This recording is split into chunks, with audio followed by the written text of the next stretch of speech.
So let's do general organic chemistry step by step. तो सबसे पहले हम स्टार्ट करेंगे ऑर्गेनिक रीएजेंट से. So what is organic reagents? So हमारे पास एक ऑर्गेनिक मॉलिक्यूल है, उसमें हम रीएजेंट डालते हैं और उस रीएजेंट के कारण हमें एक प्रोडक्ट मिलता है.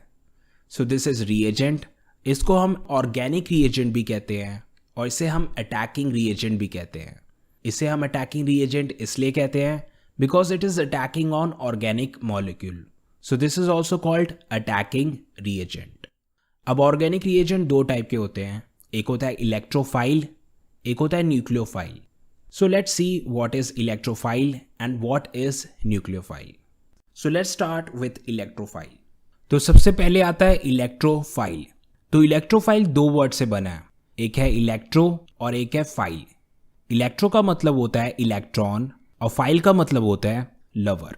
सो electrophile is electron lover.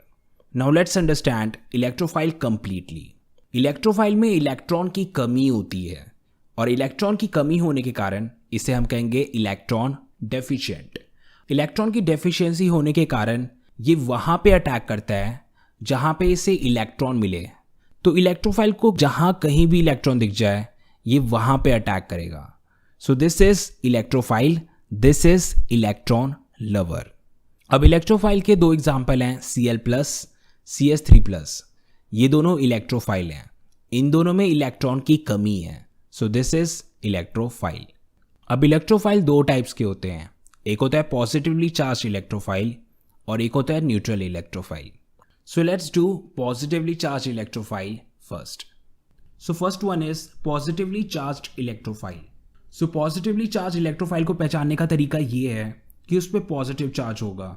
So let's see these electrophile CH3+, Cl+, Br+ and NO2+. तो इन सभी पे पॉजिटिव चार्ज लगा हुआ है. So these are positively charged electrophile. So let's do an example. अब हमें ये देखना है कि ये इलेक्ट्रॉन डेफिशिएंट है कि नहीं, क्योंकि अगर ये इलेक्ट्रॉन डेफिशिएंट होगा तभी इसे हम एक इलेक्ट्रोफाइल मानेंगे. सो let's see this one CH3+. तो सबसे पहले CH3+ को एक्सपैंड करके इस तरीके से ड्रॉ करो. So now you can see this. CH3+ के पास 3 बॉन्ड्स हैं, यानी कि इस पे टोटल 6 इलेक्ट्रॉन्स हैं और कार्बन को स्टेबिलिटी के लिए टोटल 8 इलेक्ट्रॉन्स की ज़रूरत होती है, पर इस कार्बन पे सिर्फ 6 इलेक्ट्रॉन्स हैं, यानी कि ये कार्बन इलेक्ट्रॉन डेफिशिएंट हुआ. और अगर ये इलेक्ट्रॉन डेफिशिएंट हुआ तो इसे हम इलेक्ट्रोफाइल कहेंगे. सो CH3+ इज एन इलेक्ट्रोफाइल. और इसी तरह से यहाँ पे जितने भी इलेक्ट्रोफाइल हैं all of them are electron deficient. अब नेक्स्ट है neutral electrophile. So neutral electrophile के एग्जांपल्स हैं बोरोन ट्राइफ्लोराइड और carbon dioxide, BF3 and CO2. So neutral का क्या मतलब होता है? न्यूट्रल का मतलब होता है no charge. So neutral electrophile पे कोई भी चार्ज नहीं है. You can see boron hydride, you can see carbon dioxide, दोनों में चार्ज नहीं लगा हुआ है. So both of them are neutral electrophile. But अभी भी हमें इसे इलेक्ट्रोफाइल प्रूव करना है. So let's see carbon dioxide. अब इस कार्बन डाइऑक्साइड को एक्सपैंड करके देखो. सो एक्सपैंड करने पे ये कुछ इस तरीके से दिखेगा. सो इस कार्बन के अराउंड टोटल 4 बॉन्ड्स हैं, यानी कि इसके पास टोटल 8 इलेक्ट्रॉन्स हैं. तो इसका तो ये मतलब हुआ कि कार्बन टोटली स्टेबल है, इसका ऑक्टेट कंप्लीट है, इसके पास टोटल 8 इलेक्ट्रॉन्स हैं. So how is it an electrophile? तो फिर ये इलेक्ट्रोफाइल कैसे हुआ? कार्बन के दोनों साइड 2 ऑक्सीजन्स हैं and both of them are very electronegative. तो ऑक्सीजन कार्बन के इलेक्ट्रॉन्स को अपनी ओर खींचने लगेगा, जिस कारण से कार्बन पे इलेक्ट्रॉन की कमी आ जाएगी. So carbon will become electron deficient. So CO2 is an electrophile. अब बारी है बोरोन ट्राइफ्लोराइड की. तो ये है बोरोन ट्राइफ्लोराइड का स्ट्रक्चर. अब बोरोन के अराउंड टोटल 3 बॉन्ड्स हैं, यानी कि इसके पास 6 इलेक्ट्रॉन्स हैं. तो ये इलेक्ट्रॉन डेफिशिएंट हुआ और साथ में है ये p ऑर्बिटल. ये p ऑर्बिटल वेकेंट है एंड इट नीड्स इलेक्ट्रॉन, तो again it is electron deficient. So boron trifluoride भी इलेक्ट्रॉन डेफिशिएंट है. So it is an electrophile. So अब हम इलेक्ट्रोफाइल को सम अप करते हैं. So electrophile is an electron loving species. इसमें इलेक्ट्रॉन की कमी होती है and it is very reactive. So this is our first reagent, electrophile. अब next है nucleophile. So what is nucleophile? इसे हम इस एग्जाम्पल के साथ समझते हैं. तो न्यूक्लियोफाइल इलेक्ट्रोफाइल का कंप्लीट ऑपोजिट होता है. इलेक्ट्रोफाइल में इलेक्ट्रॉन्स की कमी होती थी और न्यूक्लियोफाइल में इलेक्ट्रॉन्स एक्सेस में होते हैं. So nucleophile is electron rich. So nucleophile के पास एक्सेस इलेक्ट्रॉन होता है and it wants to donate these excess electron. So इसलिए न्यूक्लियोफाइल को हम इलेक्ट्रॉन डोनर भी कहते हैं. सो न्यूक्लियोफाइल को पहचानने के दो तरीके हैं. एक है लोन पेयर और दूसरा है नेगेटिव चार्ज. NH3 पे लोन पेयर है और OH नेगेटिव पे नेगेटिव चार्ज है, तो ये दोनों न्यूक्लियोफाइल हैं. Now let's see all type of nucleophile. तो न्यूक्लियोफाइल 3 टाइप के होते हैं: negatively charge nucleophile, neutral nucleophile and ambident nucleophile. So let's see each of them one by one. तो सबसे पहले आता है नेगेटिवली चार्ज्ड न्यूक्लियोफाइल. सो इसके एग्जाम्पल हैं H negative, OH negative, RO negative, hydride, alcohol and alkoxy. अब इस negative charge का मतलब ये है कि इनके पास इलेक्ट्रॉन एक्सेस में है and this negative charge is sine of nucleophile. अब नेक्स्ट है न्यूट्रल न्यूक्लियोफाइल. न्यूट्रल का मतलब कि इस पे कोई चार्ज नहीं होगा. So let's C neutral nucleophile. NH3 and H2O, ammonia and water. Now let's expand both of them. तो ये है NH3. NH3 पे जो ये लोन पेयर है, दीज आर एक्सेस इलेक्ट्रॉन, तो इसके कारण इसे हम कहेंगे न्यूट्रल न्यूक्लियोफाइल. न्यूट्रल इसलिए क्योंकि इस पर कोई चार्ज नहीं एंड न्यूक्लियोफाइल इसलिए क्योंकि इस पर एक्सेस इलेक्ट्रॉन्स हैं. एंड वाटर पे हमारे पास 2 लोन पेयर्स हैं and lone pair is a sign of nucleophile और अगेन वाटर पे कोई चार्ज नहीं, so it is neutral nucleophile. अब इसी तरीके से ROH और RNH2 ये दोनों भी न्यूक्लियोफाइल हैं. सो ROH पे ये जो 2 डॉट्स ऊपर नीचे लगे हैं, दीज आर लोन पेयर. सो इस पे भी लोन पेयर प्रेजेंट है और दूसरे वाले पे भी लोन पेयर प्रेजेंट है. So both of them are nucleophile. So ये था हमारा न्यूट्रल न्यूक्लियोफाइल. अब नेक्स्ट है ambident nucleophile. So what is an ambident nucleophile? Normal nucleophile पे हमारे पास एक ही एटम पे लोन पेयर्स होते थे, पर इस न्यूक्लियोफाइल में एक लोन पेयर कार्बन पे है, एक लोन पेयर नाइट्रोजन पे है. तो ये न्यूक्लियोफाइल कार्बन से भी अटैक कर सकता है और नाइट्रोजन से भी अटैक कर सकता है. सो इसके पास 2 अटैकिंग साइट्स हैं. So this is cyanide and this is a special type of nucleophile और इसे हम कहते हैं एम्बीडेंट न्यूक्लियोफाइल. तो हमने न्यूक्लियोफाइल कर लिया. सो हमारे जितने भी रिएजेंट्स थे वो हो गए electrophile as well as nucleophile.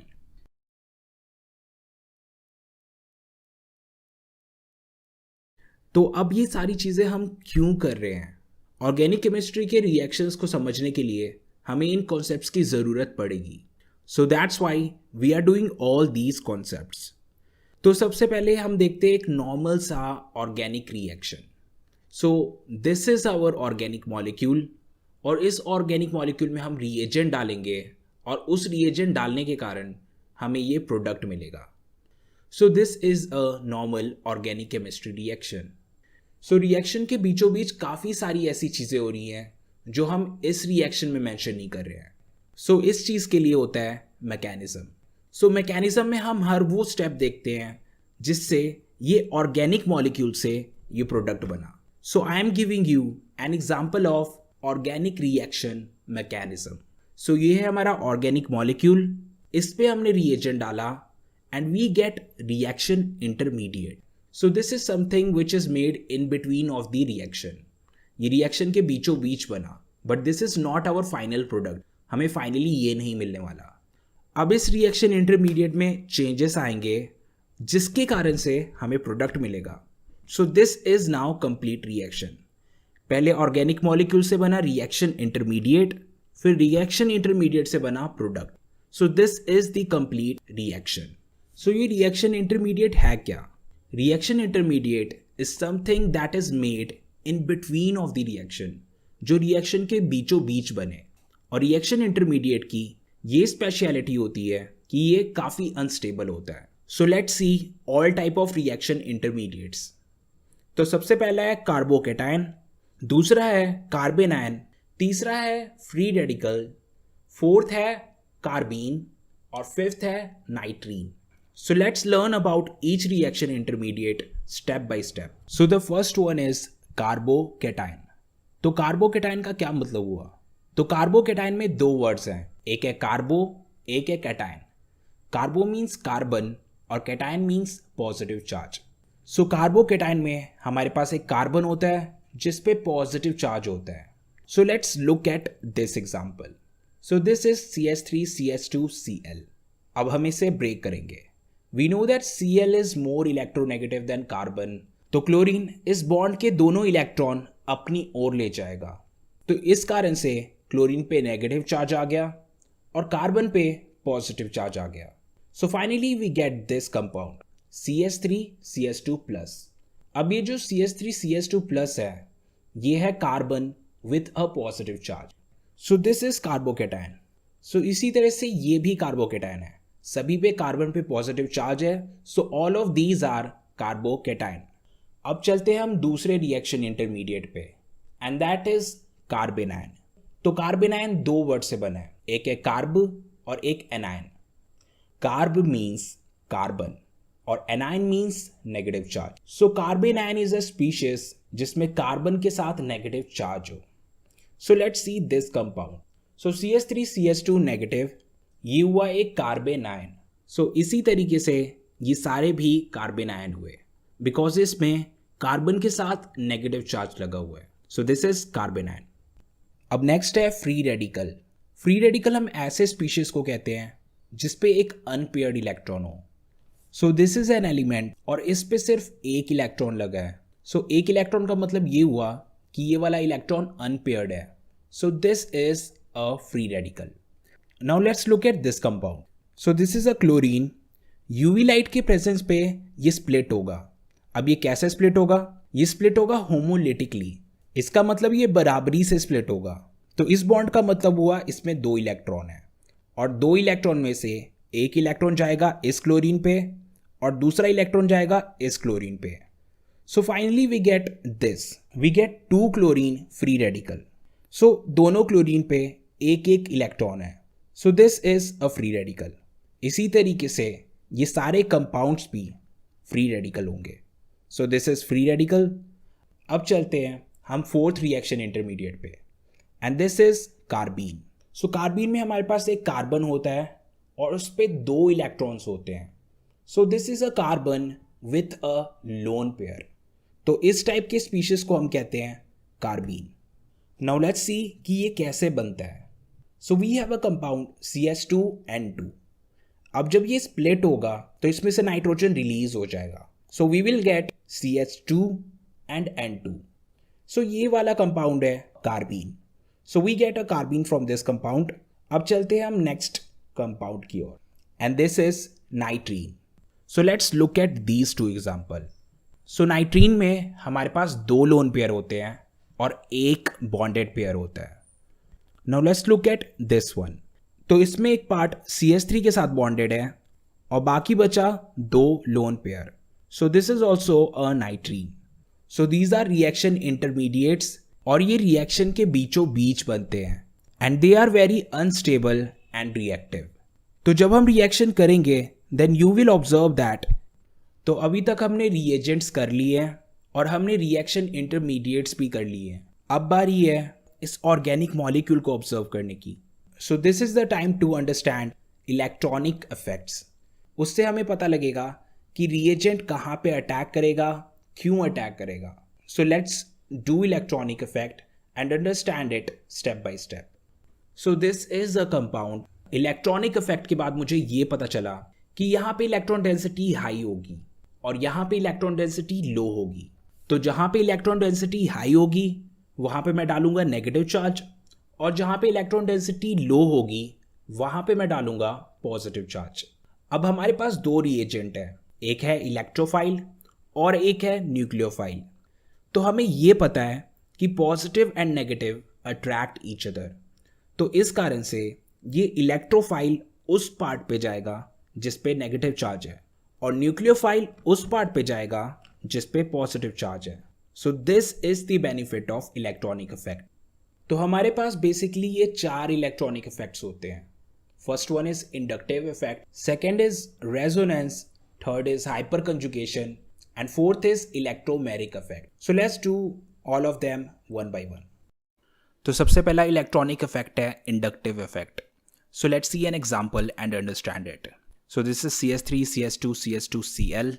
अब इस कंपाउंड में क्लोरीन कार्बन से ज़्यादा इलेक्ट्रोनेगेटिव है, तो क्लोरीन इलेक्ट्रॉन को अपनी ओर खींचेगा. सो क्लोरीन पे इलेक्ट्रॉन डेंसिटी बढ़ जाएगी और कार्बन पे इलेक्ट्रॉन डेंसिटी घट जाएगी. सो इस कारण से क्लोरीन पे आ जाएगा negative charge. So we will write it as partial negative charge. और कार्बन पे आ जाएगा positive charge. So we will write it as partial positive charge. So जैसे मैग्नेट होता है, मैग्नेट का पास वाले नेल्स पे ज़्यादा इफेक्ट होता है और दूर वाले नेल्स पे कम इफेक्ट होता है. सेम उसी तरीके से chlorine is a magnet and electron clouds are nails. So chlorine का पहले कार्बन के इलेक्ट्रॉन क्लाउड पे बहुत ज़्यादा इम्पैक्ट रहा क्योंकि वो बिल्कुल इसके क्लोज है. बट इससे दूर वाले कार्बन पे, सेकेंड कार्बन पे इसका इम्पैक्ट थोड़ा कम हो जाएगा.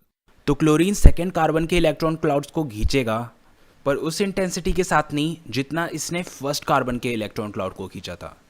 सो क्लोरीन का सेकेंड कार्बन पे भी इम्पैक्ट है बट कम इम्पैक्ट है. So we will write it as partial partial positive. इसी तरह से थर्ड कार्बन पे भी इम्पैक्ट होगा but that impact will be much less than both of these carbon. तो इसमें होगा partial partial partial positive charge. So this thing is called inductive effect. इसमें एक इलेक्ट्रोनेगेटिव एटम इलेक्ट्रॉन्स को अपनी ओर खींचने लगता है. सो ये था inductive effect and it is a permanent effect. जो ये डिस्टॉर्शन क्रिएट हो गया है दैट इज परमानेंट, ये हमेशा ही रहेगा. This chlorine will be partial negative, this carbon will be partial positive. So ये परमानेंटली क्रिएट हो गया है. अब इंडक्टिव इफेक्ट भी दो टाइप के होते हैं. एक होता है प्लस आई इफेक्ट और एक होता है माइनस आई इफेक्ट. तो जो अभी हमने एग्जाम्पल किया that was minus I effect. Minus I effect में हमारे पास एक इलेक्ट्रॉन विड्रॉइंग ग्रुप होता है. इलेक्ट्रॉन विड्रॉइंग ग्रुप मीन्स जो इलेक्ट्रॉन विड्रॉ करता है, यानी कि इलेक्ट्रॉन खींचता है. सो क्लोरीन क्या कर रहा था? क्लोरीन इलेक्ट्रॉन खींच रहा था. So chlorine was electron withdrawing group. So ये वाला हुआ minus I effect.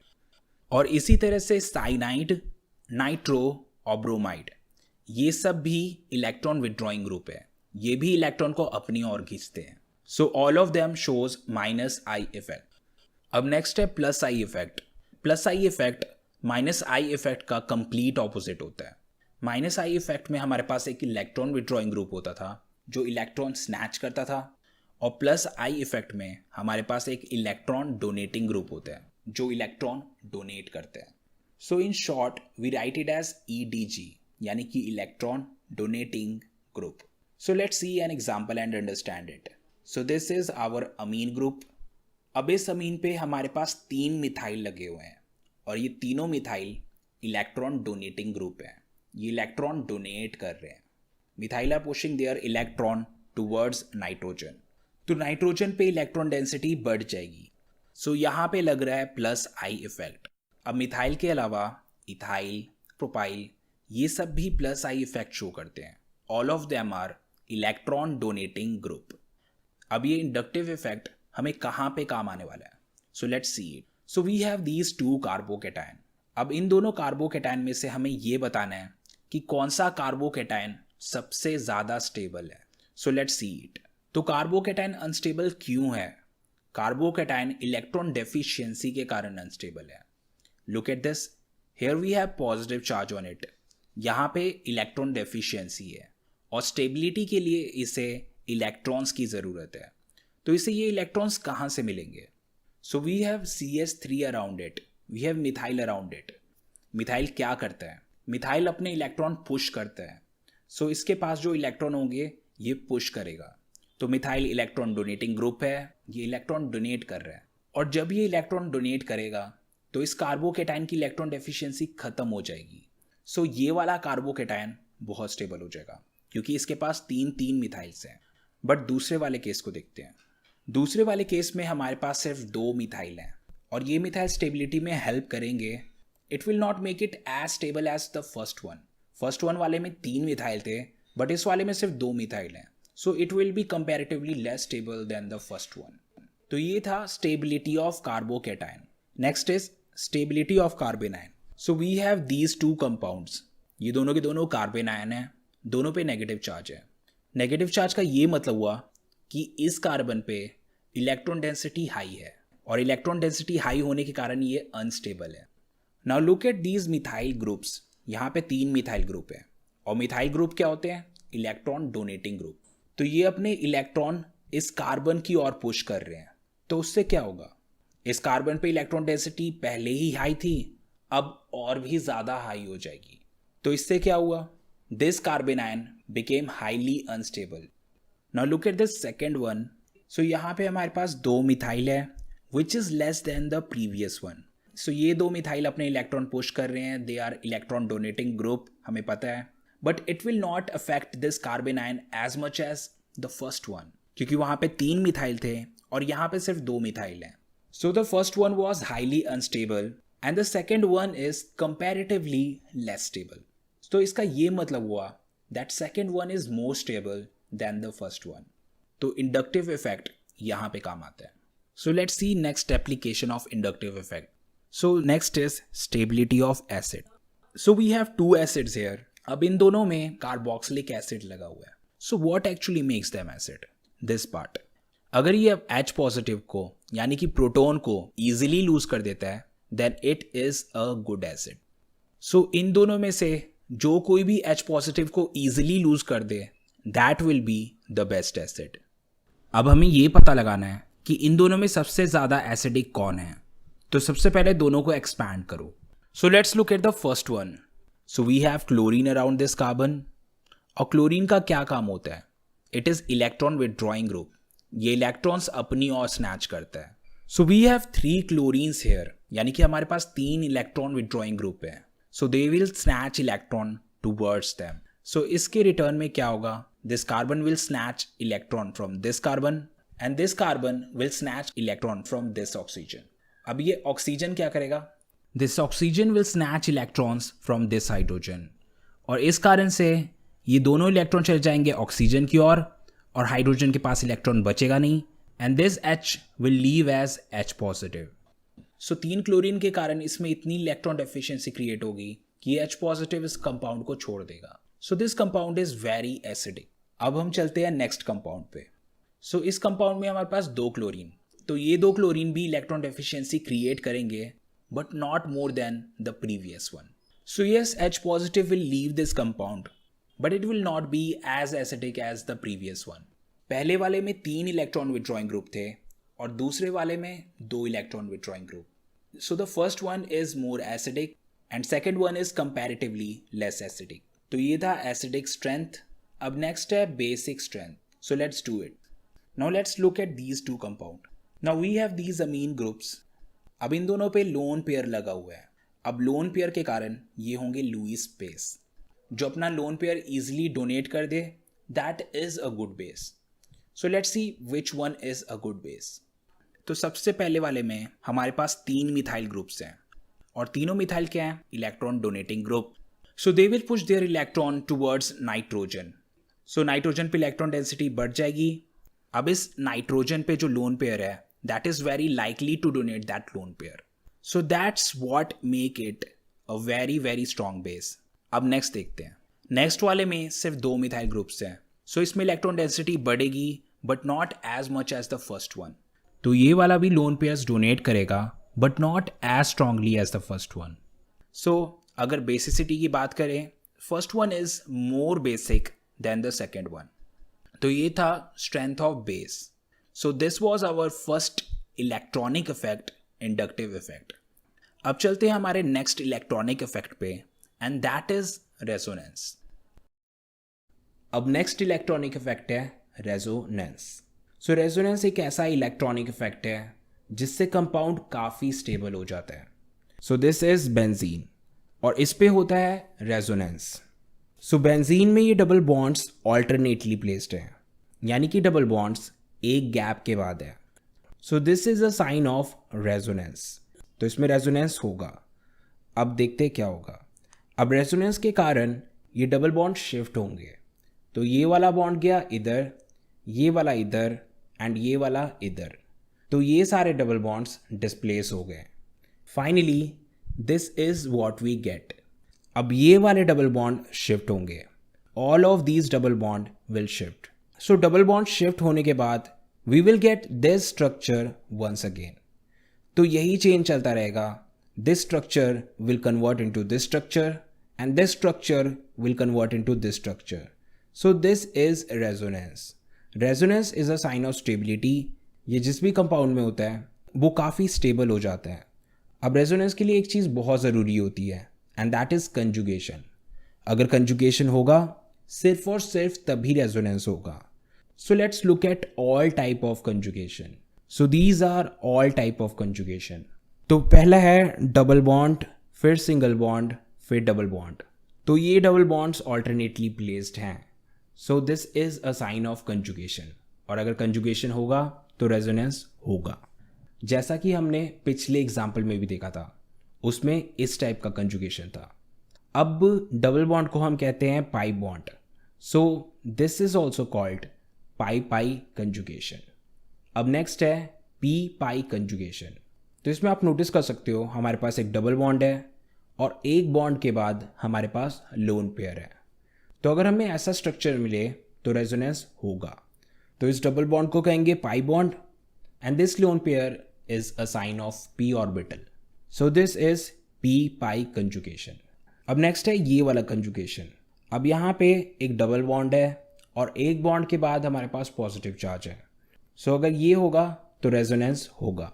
So these are all type of conjugation. अगर ये होंगे सिर्फ और सिर्फ तभी रेजोनेंस होगा, वरना नहीं होगा। तो रेजोनेंस के लिए कंजुगेशन ज़रूरी है। कंजुगेशन नहीं होगा तो रेजोनेंस नहीं होगा। Now look at this compound. इसमें पहले डबल बॉन्ड है, फिर सिंगल बॉन्ड, फिर दोबारा सिंगल बॉन्ड और फिर बाद में double bond. So this compound is not in conjugation. Conjugation के लिए डबल बॉन्ड ऑल्टरनेटली प्लेस्ड होना चाहिए, पर यहाँ पे डबल बॉन्ड ऑल्टरनेटली नहीं है। So this is not in conjugation, यानी कि इस पे रेजोनेंस नहीं होगा। Now next electronic effect. So let's do hyper conjugation. तो हाइपर कंजुगेशन क्या है? So let's do an example and understand it. So this is propene. अब इस प्रोपीन में हमारे पास एक डबल बॉन्ड है। So this is double bond और डबल बॉन्ड के बाद इस वाले कार्बन को हम अल्फा कार्बन कहेंगे और अल्फा कार्बन पे ये जो हाइड्रोजन्स लगे हैं, these hydrogens are called alpha hydrogens. So जैसे डबल बॉन्ड और डबल बॉन्ड में कंजुगेशन होता था, सो उसी तरीके से अल्फा कार्बन और अल्फा हाइड्रोजन के बीच में ये जो बॉन्ड है और ये जो डबल बॉन्ड है, इन दोनों के बीच में कंजुगेशन होगा। So hyperconjugation is also a type of resonance. So let's do it step by step. So ये अल्फा कार्बन और अल्फा हाइड्रोजन के बीच में जो बॉन्ड है, इसे इधर शिफ्ट कर दो। सो हमने शिफ्ट कर दिया। अब क्या हुआ? अब इस कार्बन पे टोटल 5 बॉन्ड्स हो गए हैं। सो इसमें इलेक्ट्रॉन डेंसिटी बहुत ज़्यादा हाई हो गई है। तो क्या होगा? So this double bond will shift here. इस डबल बॉन्ड में से जो ये एक बॉन्ड है, उसमें से 2 इलेक्ट्रॉन इधर शिफ्ट हो जाएंगे। तो अब फाइनली ये बैलेंस हो गया। So this is finally what we get. So this compound will turn into this compound and this compound will turn back into this compound. तो यही वाला चेंज चलता रहेगा। Both of them will interconvert into each other. So this is hyperconjugation. पर अब notice करने वाली बात यह है कि अल्फा कार्बन और अल्फा हाइड्रोजन के बीच में अब कोई बॉन्ड एग्जिस्ट करता ही नहीं है। So that's why it is also called bondless resonance. इसमें रेजोनेंस हो रहा है, बट रेजोनेंस के टाइम में एक बॉन्ड गायब ही हो गया।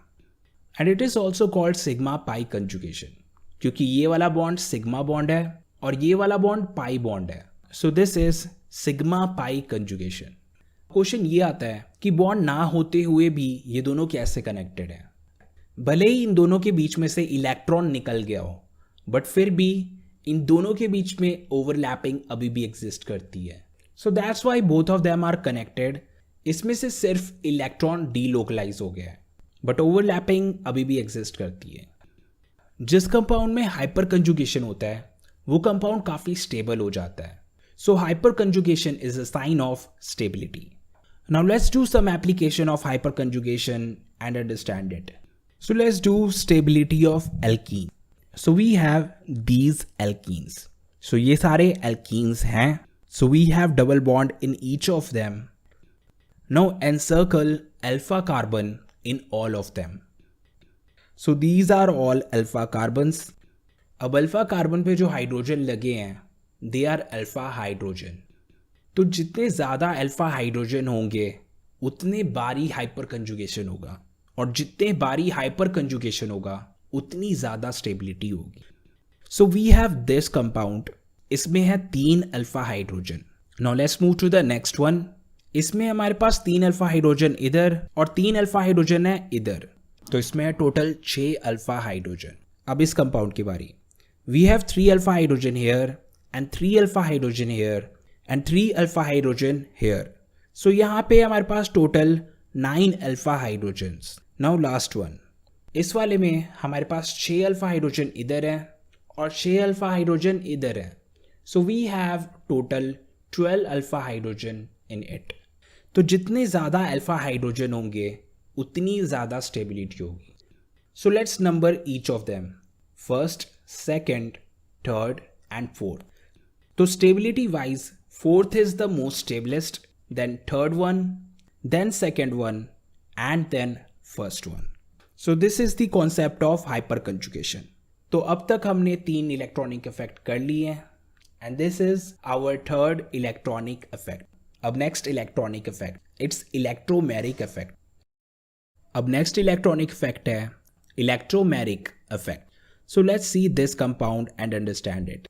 So इस compound में एक डबल बॉन्ड है और ये डबल बॉन्ड नॉर्मल रहेगा जब तक लिए हम इसमें कोई रिएजेंट ना डालें. सो रिएजेंट के इम्पैक्ट में ये डबल बॉन्ड डिस्टॉर्ट हो जाएगा.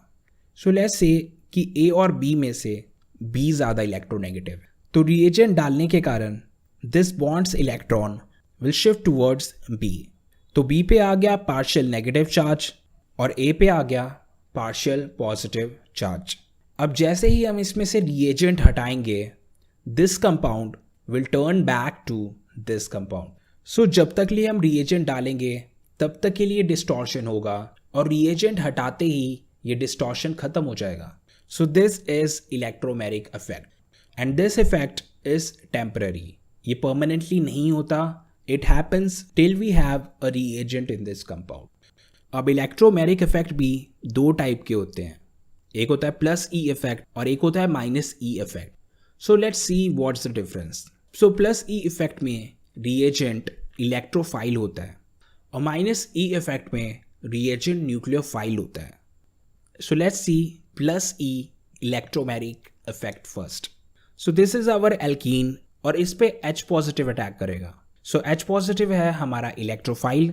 So this is plus E effect. अब इस अटैकिंग reagent के कारण ये डबल बॉन्ड डिस्टॉर्ट हो जाएगा. The electron of this bond will shift on this carbon.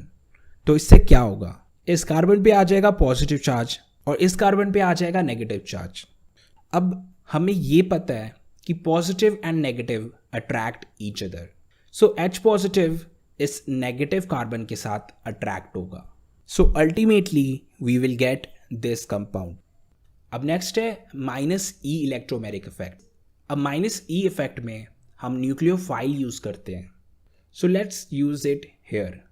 So this is our carbonyl और this is our cyanide. So cyanide हुआ हमारा nucleophile. This is our reagent जिसके कारण इसमें इलेक्ट्रोमेरिक इफेक्ट होगा. So carbonyl में क्या होगा, कार्बोनाइल का ये डबल बॉन्ड डिस्टॉर्ट हो जाएगा. Electron will shift on oxygen. So carbon पे आ जाएगा पॉजिटिव चार्ज और ऑक्सीजन पे आ जाएगा नेगेटिव चार्ज. अब हमें ये पता है कि negative and positive attract each other. So cyanide इस पॉजिटिव पार्ट के साथ जाएगा. So we will get this compound. So this is our minus E effect. इसमें हमने न्यूक्लियोफाइल यूज किया and this is a temporary effect. जब तक ये रिएजेंट है तब तक के लिए ये डिस्टॉर्शन होगा और जब रिएजेंट हट गया तो ये डिस्टॉर्शन खत्म हो जाएगा. So these were electronic effect. Organic chemistry को समझने के लिए इस कॉन्सेप्ट को समझना ज़रूरी है और जब जब हम ऑर्गेनिक केमिस्ट्री करेंगे this concept will come again and again. You will see that. So this was electronic effect. अब चलते हैं हमारे नेक्स्ट कॉन्सेप्ट पे. अब चलते हैं ऑर्गेनिक रिएक्शंस पे. Now it's time to do organic reactions. तो ऑर्गेनिक रिएक्शन बेसिकली 4 टाइप के होते हैं. First one is substitution reaction, second is addition reaction, third is elimination reaction and fourth is rearrangement reaction. तो सबसे पहले हम start करते हैं substitution reaction. It is a reaction in which one atom replaces other. तो हमारे पास ये organic compound है. अब हम इसमें अटैकिंग रिएजेंट डालेंगे and this attacking reagent will replace an atom from this compound. So consequently ये वाला एटम कंपाउंड को छोड़ देगा और न्यू वाला एटम इस कंपाउंड पे आ जाएगा. So we will get this compound. So this is a simple substitution reaction. अब सब्सटीट्यूशन रिएक्शन भी 3 टाइप के होते हैं. एक होता है इलेक्ट्रोफिलिक, एक होता है न्यूक्लियोफिलिक और तीसरा free radical substitution reaction. So let's do each of them one by one. तो सबसे पहले आता है न्यूक्लियोफिलिक सब्सटीट्यूशन रिएक्शन. तो नाम से ही क्लियर है कि इसमें न्यूक्लियोफाइल दूसरे एटम को रिप्लेस करेगा. So this is nucleophilic substitution reaction. So nucleophile is attacking reagent. So it is doing it's work, it is attacking. अब अटैक करने के बाद न्यूक्लियोफाइल इस एटम की जगह लग जाएगा और ये वाला एटम बाहर निकल जाएगा. Now let's see an example and understand it clearly. So let's do a reaction between OH negative and CS3Cl. सो OH नेगेटिव हमारा न्यूक्लियोफाइल हुआ. अब ये न्यूक्लियोफाइल अपना काम करेगा. It will attack on this compound. अब पहले हम CS3Cl को ब्रेक करके देखते हैं.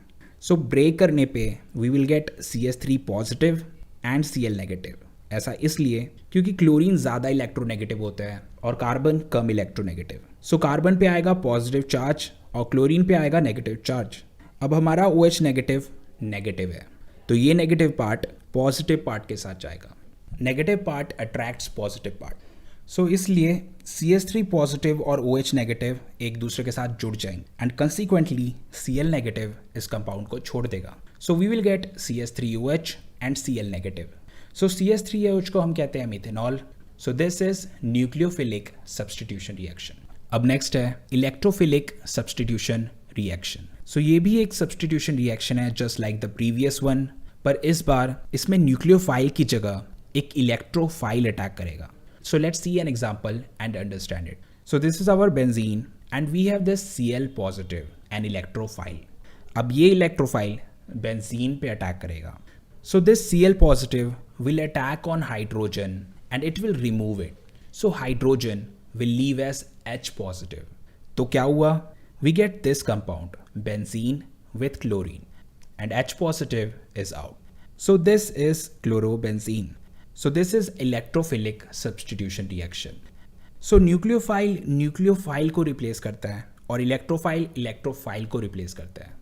लास्ट एग्जाम्पल में OH नेगेटिव ने Cl नेगेटिव को रिप्लेस किया. तो OH नेगेटिव और Cl नेगेटिव दोनों के दोनों न्यूक्लियोफाइल थे. सो न्यूक्लियोफाइल ने न्यूक्लियोफाइल को रिप्लेस किया और इस एग्जाम्पल में Cl पॉजिटिव ने H पॉजिटिव को रिप्लेस किया. सो Cl पॉजिटिव और H पॉजिटिव दोनों के दोनों इलेक्ट्रोफाइल हैं. सो इस केस में इलेक्ट्रोफाइल ने इलेक्ट्रोफाइल को रिप्लेस किया. सो जब भी आप सब्सटीट्यूशन रिएक्शन करोगे तो इस बात का ध्यान रखना. अब last substitution reaction free radical substitution reaction. तो यहाँ पे हमारे पास एक मीथेन है और एक क्लोरीन है. सो अब हम इन दोनों को रिएक्ट करके देखते हैं in the presence of ultraviolet light. So UV light chlorine को स्प्लिट करेगा. सो क्लोरीन किस तरीके से स्प्लिट होगा? एक इलेक्ट्रॉन इस क्लोरीन पे और दूसरा इलेक्ट्रॉन इस क्लोरीन पे. So we will get chlorine free radical from it. So UV light के कारण we get chlorine free radical. So this free radical will now attack on methane. So this chlorine free radical will replace hydrogen. So this hydrogen will leave as hydrogen free radical और chlorine free radical इस methane के साथ जुड़ गया. So we will get this compound CS3Cl chloromethane.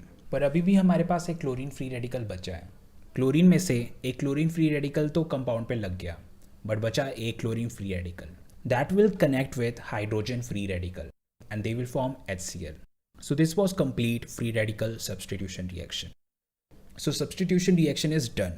In case आपने हमारा substitution reaction video नहीं देखा, so definitely check that out.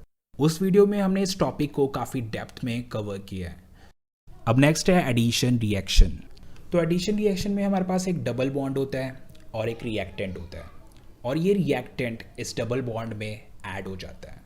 So this is the sign of addition reaction. और दूसरा तरीका एडिशन रिएक्शन को पहचानने का, एडिशन रिएक्शन में रिएक्शन के बाद ट्रिपल बॉन्ड डबल बॉन्ड में चेंज हो जाता है और डबल बॉन्ड सिंगल बॉन्ड में चेंज हो जाता है। So this is the sign of addition reaction. Now let's do some example and understand it completely. So this is our alkene और इसमें हमें HBr ऐड करना है। So first split HBr, so we will get H positive and Br negative. अब H positive को कहाँ पे add करें और Br नेगेटिव को कहाँ पे ऐड करें? So this is the problem. तो इसके लिए हमारे पास एक रूल होता है and that rule says that कि जो नेगेटिव पार्ट है, that negative part should go to that carbon which have less number of hydrogen. So double bond के इन दोनों कार्बन में से सेकेंड कार्बन पे सबसे कम हाइड्रोजन है। सो इसका मतलब ये हुआ कि ये Br नेगेटिव इस कार्बन पे जाएगा। सो Br नेगेटिव गया इधर एंड हाइड्रोजन गया थर्ड कार्बन पे। So we get this compound. तो इसमें डबल बॉन्ड सिंगल बॉन्ड में कन्वर्ट हो गया और इसमें HBr ऐड हो गया। So this is an addition reaction. So guys, we have done addition reaction in greater details in our previous video. हमने उसमें ये रिएक्शंस भी किए हैं और उसमें मैकेनिज्म भी किया है। We have done that completely, so definitely check that out. Now next addition reaction example, again same reaction, propene and HBr। तो इन दोनों को रिएक्ट कराना है, पर इस बार डिफरेंट ये है कि इसमें हमें पेरोक्साइड डालना है और पेरोक्साइड डालने के कारण इसमें सब कुछ उल्टा हो जाएगा।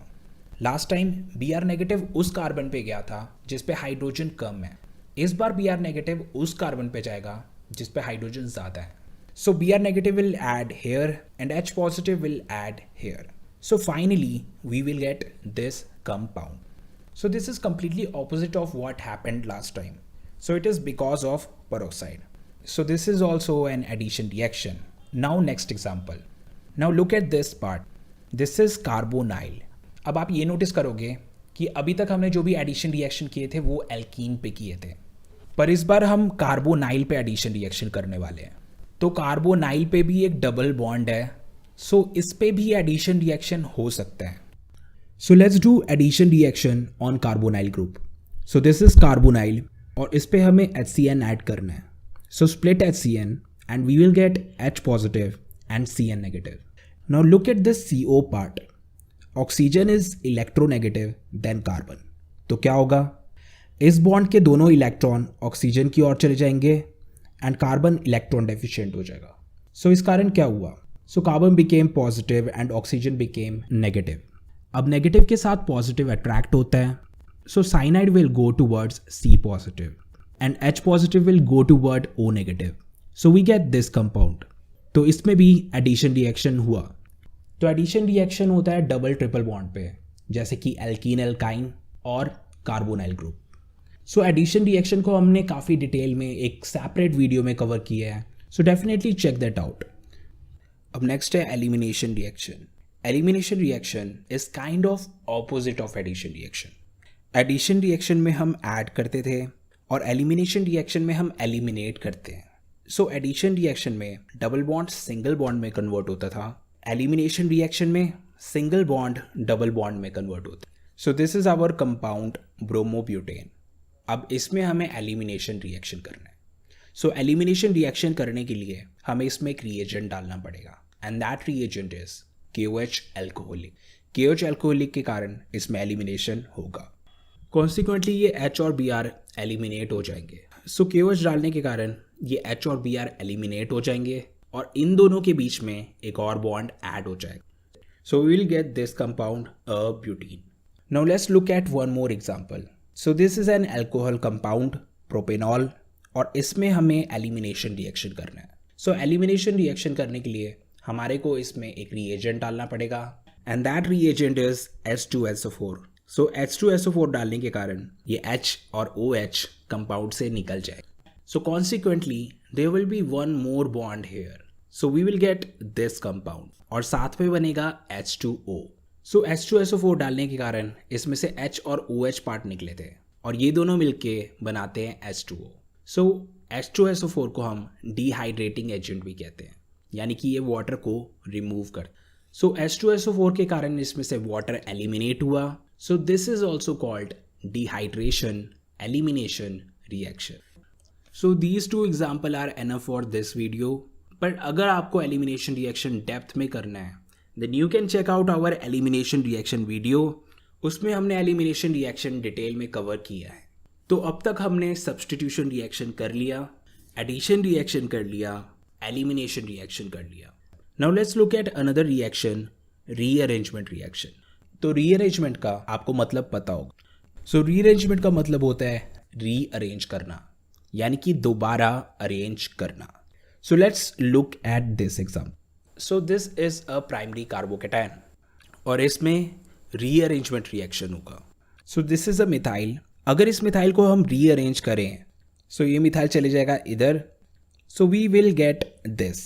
मिथाइल को शिफ्ट करने पे अब इस कार्बन पे इलेक्ट्रॉन डेफिशिएंसी क्रिएट होगी एंड इस कार्बन पे इलेक्ट्रॉन डेफिशिएंसी खत्म हो गई।